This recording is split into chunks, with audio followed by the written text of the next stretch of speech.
நேற்று ஒரு அனாதை குழந்தை, அப்பா அம்மா இல்லைங்கிறதுனால அவங்க வந்து அந்த குழந்தையை கொண்டு போய் பாதுகாப்பு மையத்துல கொடுக்குறாங்க. அங்க இருக்கக்கூடிய ஒரு குழந்தையை கால்களை கட்டி அங்க இருக்கக்கூடிய பாதுகாவலன் வந்து பாலியல் பலாத்காரம் பண்றாங்க. அண்ணா யூனிவர்சிட்டிக்குள்ள, ஒரு பல்கலைக்கழகத்துக்குள்ள ஒரு பெண், ஒரு கல்வி எதுக்கு ஒரு பெண் கொடுக்கிறோம்? அவள் ஆணும் பெண்ணும் சமம்ங்கிறது கல்வியோட அடிப்படை. ஒரு கல்வி கூடத்துக்குள்ள ஒரு பெண் வந்து நீங்க நைட்டு 12 மணிக்கு ஒரு பீச்சில் நின்றுச்சு, இப்படி ஒரு தவறு நடந்துச்சு அப்படின்னாலும் தப்பு தான். ஆனா அங்க கூட நிக்காத ஒரு பெண் ஒரு கிராமத்துல இருந்து வந்து படிக்கணும், அண்ணா யூனிவர்சிட்டியில போய் படிக்கணும்னா எவ்வளவு பெரிய கனவு.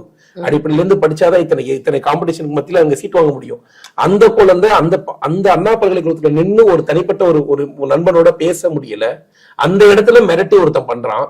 அதை இவ்வளவு பெரிய அரசியல் செய்து அண்ணாமலை அவர்கள் பேசி, நயினா நாகேந்திரன் அவர்கள் பேசி, இந்த நிமிடம் வரைக்கும் யார் இந்த சாருங்கிறதுக்கான பதில் கிடையாது. பறக்க அவசரமாக அந்த வழக்கை முடிக்கிறார்கள்.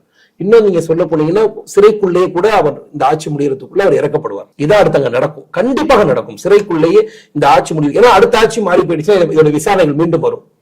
மீண்டும் விசாரணை வந்தா யாரும் இந்த சாருங்கிற கேள்விக்கான பதில் வரும். அப்ப இந்த நிலவரங்கள்லாம் தன் வீட்டை சுத்தி நடந்துகிட்டு இருக்கு.